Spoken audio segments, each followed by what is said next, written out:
Hey guys, I'm making a quick video. I seen somebody that was having problems making box corners, so I'm gonna make you a quick video of how to do it. My husband's gonna be recording this, so we're gonna beat him up if he messes my camera up. Hold right there. Do not move, or I'll have to beat you up.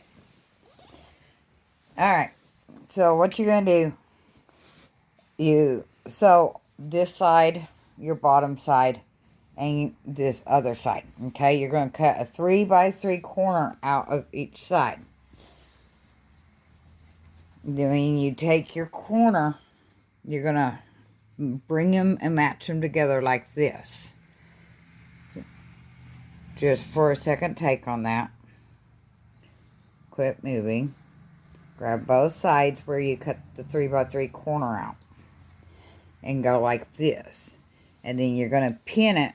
And when you pin it, you're going to sew right along here on both sides.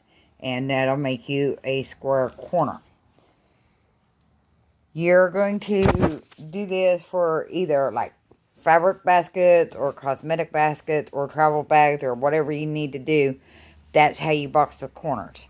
So if you have any questions, comment below. Like this video, follow me, subscribe to me on YouTube, and I'll make more videos as we go. Later.